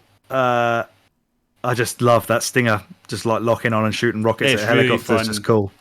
And I like that you've got to do different things. So like when you get him, it's down halfway, he starts going low, and you've got to switch to using the radar to watch where he's coming from. And I also notice you can also sort of follow it round, and then you can hear there's a different noise when he comes up. Yeah, like a sort of swooping noise. Yeah. I perfectly fun interaction. It's not overly hard. Certainly more fun and easier than the rappelling down the building, which I was terrible at. I brute forced my way through that. Yeah, just went straight down. Forgot about I also really like that bit as well. I think when you've got there, or maybe it's just after this, they kind of do like a Dark Souls shortcut kind of jobby, but that they actually make you put C4 on a frozen up doorway. Brilliant. So clever. Yeah. That was one of the bits actually when we was talking about, I think, of mixed quality. I think the climb up the stairs just... Yeah, that's weird. It's weird. It's not particularly hard. It's not even particularly like offensively bad either. It's just, you're just going round and round and round. Is that the one? That's not the one where the guys are chasing you, is it? That's later on. As soon as you go in to the bottom of the silo, and then the alarm goes off, and then you've basically just got to run all the way up to the top, and there's so many floors. Which is the one where it's very similar to that, but there's like increasing amounts of security cameras every like fourth floor. So that's when you're going from like the sort of ice area with that guy in it. What's it called? What's he? Vulcan Raven. Into the room that's got Rex in it. So you basically got to go through. Chuck a chaff. And then run for it. And it's also got one of those fallen floors as well, so don't hang around too much. But they put a lot of guns on those walls, don't they? They do. You can take them out with the stinger, which is an easy way to kind of make them gone forever. And they stay gone. Yeah. I suppose it's like, do we come back to Anderson's body in the cell, or is this the time? It depends on what these notes bring on, but I guess a pin in that because that's probably one of my favourite bits in terms of like story reveals. It would be amazing if the guy wasn't called Decoy Octopus. But I mean, you're absolutely right. The fact that wasn't him, and it was you've got like the corpse that's like rotted and it's got this blood drained out, and you explain it because essentially. So this is one thing that I genuinely like. So I'd completed this game before, and it must have been back in the PS1 days that I did it. Because I can remember, I've got like vague memories of bits and pieces. I can remember changing discs, for example. So it must have been a PS1 I did it on, or So in my memory, Decoy Octopus has bigger parts in the Metal Gear game franchise. He probably does. Right. Okay. Maybe in the originals. I don't know though. According to this game, you sort of interact with him, don't know it's him. Yeah. Then he dies. And that's the end of it. But basically, the Anderson you see at the beginning of the game turns out that is not him. And in fact, the Anderson... Is it Anderson? Am I getting that name right? Yeah, that's right. He had been dead for about 3 or 4 days. And the Decoy Octopus is some sort of supernatural being that can take on people's forms. So he sucked out Anderson's blood and basically dressed himself up as Anderson. Is that right? Yeah. And in the act of sucking up his blood, he took on the nanomachines. That's it. Which then killed him. So the Anderson you see in your cell is actually the real Anderson dead. Once you've done all that, you've done the rappelling down the side of the building, you emerge onto a snowfield and you're confronted again by Sniper Wolf. This is where the sort of the fight to the death goes down. Do you have a preference between these two fights? Definitely the first one. Yeah, I'd say I prefer the first fight, but then the payoff of the second is just fantastic. So I just love that. This again, it's very similar to the first fight, isn't it? It's just over a bigger area and it's out in the snow rather than down a single corridor where you can sort of just follow her from left to right. Yeah, it's definitely they've upped the ante in terms of difficulty. That's for sure. He kills Sniper Wolf, which devastates Otacon, who is in love with her, apparently. So Snake then continues on to Rex's hangar and is ambushed again by Raven, which is another fun fight. Yeah. Pretty easy. I used Claymores, you used C4, and carted him around in basically a square around one of the things. Yeah, so essentially what you end in this game, for those that haven't played it, you end up in this like massive freezer with 3 lanes that Raven... Yeah, like in a grid, isn't it? Yeah, and he essentially hunts you, and your job is to sort of damage him and never fight him head on because he's got this massive minigun. Yeah, he will rip you to pieces. I was reading various guides before I went into this fight, and the fun thing about it is there really is multiple ways to do it. A lot of people like to use a stinger, so basically you try and come up behind him, shoot him in the back, and run away. You said you use mines, is that right? So I just used Claymores, and I basically had them at every junction of the storage containers, so he would end up just walking in a straight line and going, ow, ow, ow, as he was blowing them up one by one. That's the way to do it if you can sort of spider web yourself and remember where the claymores are. I didn't even seem to have trouble setting them back off by myself either. I would run near them and they wouldn't go. Oh, would they not? So the first time I did that boss fight, I died because I didn't realize it at the time, but when you set a claymore, it shows you the direction it's facing. Yeah. I set the claymore and then ran over the top of it, thinking I won't set it off, and died. I must have been like the opposite side to the way they were facing. Yeah. Whereas I just had loads of C4, so I planted C4, kited him round, just pressed the button, planted another, pressed the button, and then just did it until he was dead. You were basically just going round in a circle, weren't you? Yeah. Yeah, that sounds great. It's a fun boss fight, and you spoke about his death scene, which you were a big fan of. Absolutely love it, yeah. I mean, he gives you a lot of exposition and a key card and help, but then decides that you're both warriors and he's going to have a warrior's death of being eaten alive by the crows that he has befriended, which is incredibly cool. What a crazy thing to do. Yeah, so it's some way to go. And then when you come back, there's just his body's gone and his gun's just on the ground, and there's like a Because pool they of ate blood. all of him. Yeah. Or took him off to their little like nests, put all his bones in some nests. Really, but they're still there to the end of the game, though. Every time you go down that big corridor, the ravens are still still hanging about, about. and on the cargo elevator or whatever it is, cargo lift. This is where you get a bit of an insight into what's actually going on. So you hear about decoy octopus and stuff like that from this guy. After that, you infiltrate Metal Gear's hangar. Snake overhears Liquid and Ocelot preparing the Rex launch sequences and uses the PAL card. Or, sorry, you overhear Liquid and Ocelot preparing the Rex launch sequence and discussing the PAL card and about how they really they needed 3 cards, and they were worried that Snake had all 3 cards, but he doesn't, so he wouldn't be able to prevent the launch codes from setting off. Liquid reveals that... carry on. That's obviously like a... Well, yeah, this is the bit as well, isn't it, where you're about to say, where he reveals that he's been Master Miller the whole time. Yes.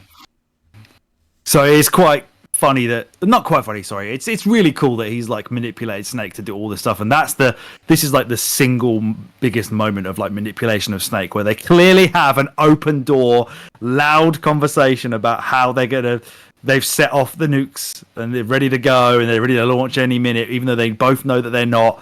Because they can see him on the camera, obviously, kind of hanging out outside the door. So they're obviously playing up that they've done all of this so that he'll then actually set the nukes off because they haven't done it. Really love that. Like I say, I love the fact that they do this misdirect. You think you're doing all of this backtracking and bullshit of getting the key card and changing its form by freezing it and then heating it up, which takes a good sort of 20 minutes or so of going, just running and standing around. I don't like that part, but the payoff of it, that you are getting tricked into launching a nuke is, or at least arming the nuke, is absolutely brilliant. So good. So once Bit of a would you kindly moment, right? Yeah, it is. And once you accidentally sort of arm the nuke for them, you have a bit of an interaction with Liquid, who, like Alex says, he reveals he's actually been impersonating Snake's advisor, Master Miller, and that Foxhound has used Snake to facilitate Rex's launch. He and Snake are he discusses that he and Snake are the product of the Les Enfants Terribles project in the 1970s government program to clone Big Boss. He also reveals that He also reveals to Snake that the government's true reason for sending him is that Snake is unknowingly carrying a weaponized Foxdive virus that causes cardiac arrest in Foxhound members on contact, allowing the government to retrieve Rex undamaged. And cover up all the shady shit they were doing in the first place. Exactly. As Liquid in Rex, that does make sense, battles Snake, Grey Fox appears, who reveals to Snake that he was Deep Throat...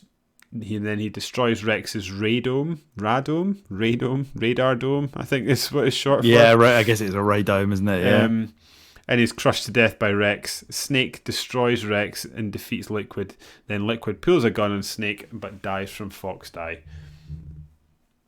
And that's it, I guess. Well, yeah, so I guess we've got 2 boss fights there, haven't we? Yeah, so I've just blazed over 2 boss fights there, and then we've got the sort of the tidy up bit at the end. Yeah, they were okay. I didn't mind them. I didn't like the fact that if you get to the second stage of the Rex fight and die, it starts you from the first phase again. I thought that was some straight up bullshit. Yeah, that would have sent me over the edge, I think. I love the bit where he's like goading you to shoot a Stinger missile at him while he's got Grey Fox pinned to the wall. If you keep hammering the button, he's like, I can't do it. Yeah. I just can't do it. Stop pressing the fucking button. Yeah. Yeah, I like that. Yeah, so basically, for those listening, if you haven't done it, the first fight, this is like a sort of a 3-staged boss battle, really, over the course of it. But yeah, you're right. There's like 2 boss battles in there. The first stage is you're trying to damage the Metal Gear to the point that he opens up his dinosaur roaring flap of a mouth. Yeah, so that you can shoot the inside of him, because Otacon has built in a character flaw in his machine. So you do that, and then it's the same thing again, basically rinse and repeat. But instead of shooting the radome, you're trying to shoot him in the mouth. And then once you've Because done that's that, where Liquid is just sat taking all these rockets to the face. yeah, that's when two men become real men, have to get topless and have a fight on top of the mech at the end. If that's what the Yakuza games have taught me anything, that is definitely how it happens. So Yeah. I'm down with that. And then it finishes by Liquid apparently dying by falling off the mech. There's even a line as you go to begin the fight saying, Snake, if you fall this, even you'll die if you fall off this. And then Liquid falls off and doesn't die. He does not. So But that's because he is the stronger, dominant gene man, isn't he? He is. So yeah, that's I kind of blustered over that. That's where he pops up at the end, going to shoot after you do the whole escaping in the back of the 4x4. He appears to shoot you at the end. He comes along in a jeep, and then you have a crash, and as you're both stuck under a jeep, he comes over like he's going to shoot you, and then Fox dies. Good timing. Perfect, isn't it? Mm-hmm. What some Deus Ex Machina that is, even though it's not, because it's actually in his blood, I guess. During this time, Colonel Campbell is briefly ousted from command by who was it? The Secretary for Defense. That's it. Right, I'll prick that guy. Yeah, and he calls off the nuclear strike to destroy the evidence of the operation, and has Snake registered as killed in action to stop the US government from searching for him. Naomi Hunter, who injected Snake with the Foxdie virus, tells him that he has an indeterminate amount of time before it kills him. Ocelot calls the US president at the end, sort of a post-credit sequence. Turns out that he was a double agent whose mission was to steal Baker's disc for the Metal Gear specifications. And as Alex said, which I haven't got written down here, but as Alex said, Liquid had the dominant genes, so he was the stronger of the two clones. Is that right? Yeah, apparently. Still lost. Even though he was cursing Snake for being the dominant one this whole time, it turns out it was actually him. And he says during the fight that there were 6 clones. Yes. And that only 2 had survived. But it turns out in the post-credit sequence there's at least one more that's still alive called Solidus Snake, who lives to fight another day. Teasing a sequel, which we do get in Metal Gear Solid 2. Sons of Liberty, I think we looked at it was called. Is that right? Yeah, I'm sure we will touch on that one day. One day, and I remember being a big fan of it back in the day. Same. Yeah, I think it's a very cool game. Fish and mailed and all that. Yes. It starts off on the big boat and stuff. Oh yeah. Big fan of that. I've got a bit of development news for you, Alex, while you're looking that up. I can give you before we bring it home. Okay, 2001. So we're talking 3 years from now, 11th anniversary. Maybe we'll get to it quicker than that. Maybe. Yes, so Kojima... So I'm not sure we've touched on this yet, but Metal Gear Solid on the PS1 is actually the third Metal Gear Solid game. Kojima had originally planned his third Metal Gear game to come out in 1994 for the 3DO Interactive. Kojima was initially planning Metal Gear Solid while Police Knots was still in development. Conceptual artwork by Yoji Shinkawa of the characters Solid Snake, Metal Silverburger, who was also a character in the adventure game Police Knots apparently, and Foxhound team were included in the Police Knots pilot disc preceding the release of the full version of the 3DO game in 1995. After 3DO's discontinued development shifted to the PlayStation after Police Knots was released. The game was titled Metal Gear Solid rather than Metal Gear 3, as Kojima felt that the previous MSX2 games that he had worked on were not widely known due to the fact that they were not released in North America, and only the first one was released in Europe. Or an NES version of the first Metal Gear was released in North America, but Kojima had no involvement with it, nor its sequel, Snake's Revenge. Oh, okay. The word Solid, which is derived from the codename of series protagonist Solid Snake, as well as the title of the second MSX2 game, was chosen not only to represent the fact that it was the third entry in the series, but also the transition from 2D to 3D computer graphics. Genius. Smart man. Considering first-person games were difficult to control, the team opted, at that time at least, to give the gameplay a 2D style by having it predominantly played from an overhead angle, while the 3D graphics and the ability to switch to first person on the fly to make it feel as though the game were taking place in a real 3D world. It's a really, I mean, going back to it now, playing it that way, it can be quite like disorientating to play what is effectively, for most of the time, like a top-down game. It really is, yeah. But with the option to go fully like first-person view is like a really wild like disparity between the two sort of viewpoints that you get of the game. That it took me a while to get used to that, alongside playing with a D-pad and finding it quite fiddly to move him around and crawl against walls and stuff. And obviously, as you said, the shooting being sort of auto-aim, but not really, and you can't really see what you're shooting at a lot of the time if it's off the screen. It takes some getting used to in the modern era, that's for sure. I did notice that it does that that Resident Evil thing where Solid Snake can clearly see what's going on ahead of him, but you've got the player have absolutely no idea, so you have him walking into these situations that you just wouldn't in real life. Yeah. Development for Metal Gear Solid began in mid-1995. Developers aimed for accuracy and realism while making the game enjoyable and tense. I think they probably achieved that for the most part. Yeah. In the early stages of development, the Huntington Beach SWAT team educated the creators with a demonstration of vehicles and weapons and explosives that they used.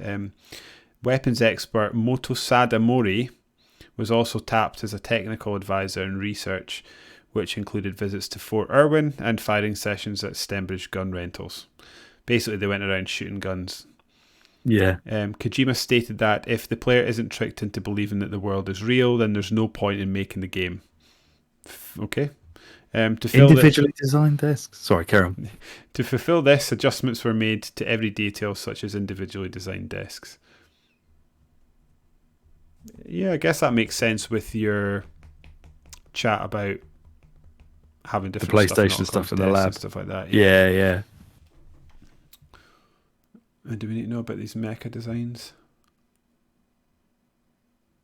Well, you mentioned Yoji Shinkawa earlier. Obviously, his artwork is another real part of the iconic legacy of Metal Gear Solid, isn't it? With the I don't even know how you describe them. They're kind of like abstract, sort of. It's really hard to come almost like the box art of the original Metal Gear. I mean, you can sort of see that it's Solid Snake. Yeah. But at the same time, it is kind of like, I don't know, vague, and it's just this weird sort of silver, like double line, blurry kind of shit. But I really do like it. Yeah, I really like it as well. I think it's an awesome box art. Apparently, Solid Snake's physique was based on Jean-Claude Van Damme. Yeah, so is mine. His facial appearance was based on Christopher Walken. So you had Jean-Claude Van Damme's body with Christopher Walken's head with no eyes plopped right on top. Yeah, of course. I think that's probably a fairly right score, I would say. I'm quite happy with. It's one of these games that I think I'm quite happy with a 94. I think I can see why it's got that and would be quite happy for it to have that. Do you know what the GameCube version has? I'm just looking it up actually as you asked that. I obviously cannot say because I haven't played it, but I'm going to when we finish here tonight, I'm going to go and look up that Psycho Mantis scene on the GameCube because that sounds fantastic. And I actually don't think a lot of the decisions that you've spoken about, for me at least, having told me verbally, I don't really see that detracts from the game overly. Yeah, it's got an 85. So as I mentioned earlier, this was described to me as like the Mickey Mouse version or whatever of the game that people don't seem to like. And the key, I looked it up. There's on the Metal Gear Solid Reddit. There's like a whole thread of like why do people hate this version so much. The general consensus seems to be things like the tone is mentioned over and over and over again. They think that the music is nowhere near as good in the remake, which I agree with. The voice acting I don't think is as good this second time round, certainly for the people who were revoicing the characters again. Didn't seem to have the same sense of like urgency. Some people don't even like the graphics, which I don't agree with. I think it actually looks really good even now. I saw of you playing, I thought it looked quite good. Yeah, but mostly it's that people don't like. Well, they don't like the cutscenes.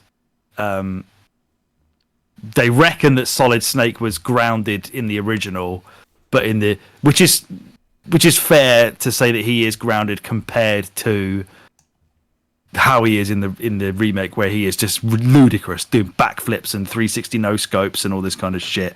Like, he is full on action movie Matrix Neo hero, whereas in the original he was sort of more like, getting by on the seat of his pants almost sometimes. And I think another thing is people don't like the fact that they added in the Metal Gear Solid 2 control schemes for things like first person aiming, because it makes the game too easy. The game is a lot easier on the GameCube. Okay, yeah, that's fair, because I don't think the game's that difficult to begin with.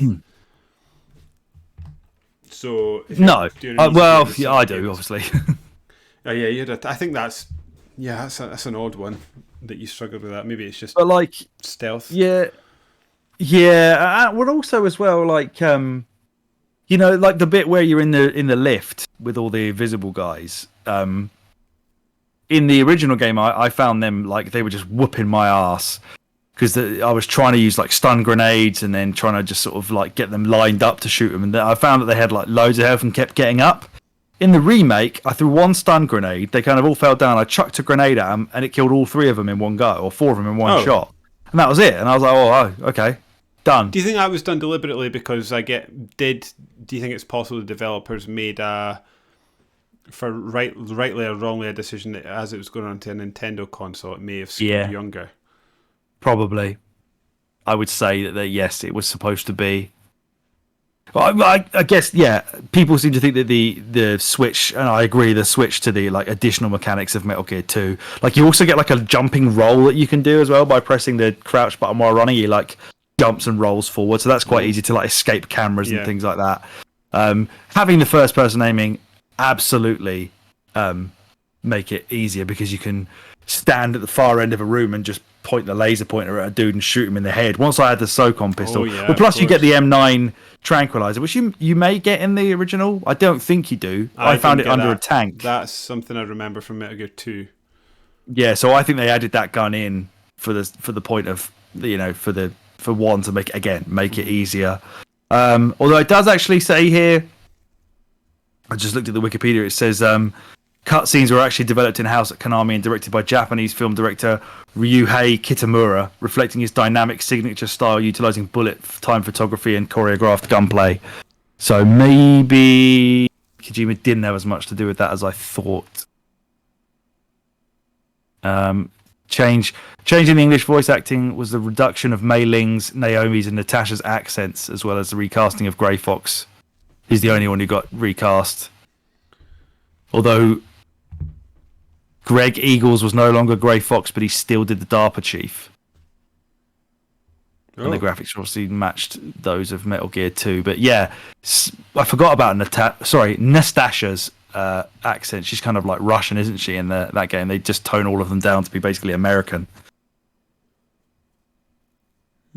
But I mean, if you've never played either of the games, there's probably nothing to stop you trying Twin Snakes as your first version, and then you can do what I did and go back and play the original subsequently and be like, oh, actually, I can kind of see why people prefer this, and certainly it has a better atmosphere about it, and the music's better and all that. You can kind of see why it was still iconic even then. But there are just a few quality of life things. For another example, the Nikita rockets, they're first person. So you're... Oh, are they? When you're doing the remote controlled rockets, you're actually just seeing forwards in front of you. So much easier. So much easier. Very interesting. Yeah, but I think it's a really good game. But I think they're both amazing.